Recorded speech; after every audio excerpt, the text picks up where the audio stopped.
Hello guys, अहिले फिलहाल चाहिँ म चाहिँ 10 माइलमा छु है। आज हेर्नुहोस् है, यहाँनिर एकदम कालिम्पोङमा चाहिँ जाडो हेभी छ। अहिले म चाहिँ रातको कति बजेको छ भने तपाईँको 9:30 भइसकेको छ है। मेरो चाहिँ अझै पनि ड्युटी सकेको छैन है। म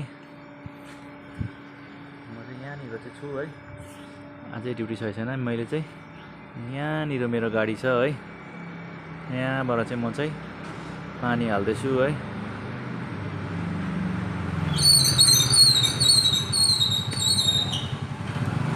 एकदम केही छैन है, सबै सुनसान है।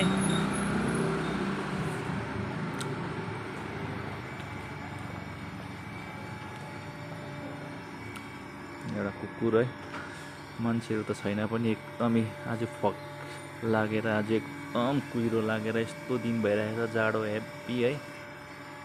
तर पनि के गर्नु, ड्युटी म चाहिँ मक्लर सक्लर लगाएर चाहिँ ड्युटी गर्नै पर्छ है। के गर्नु, यस्तै छ लाइफ है।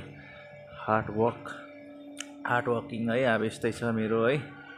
अहिले रातिको 9:30 भइसक्दा पनि म अझै पनि मेरो ड्युटी सकेको छैन होइन।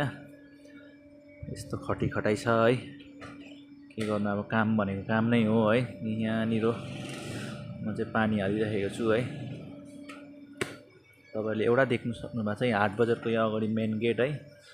यहाँ अगाडि चाहिँ 8 बजे, तर एउटा कोही छैन। अहिले सबै दोकान सुनसान डाङडुङ, घरमा पसिसकेको छ, सबैजना सुतिसकेको छ। तर पनि मेरो चाहिँ अब ड्युटी अझै पनि सकेको छुइनँ।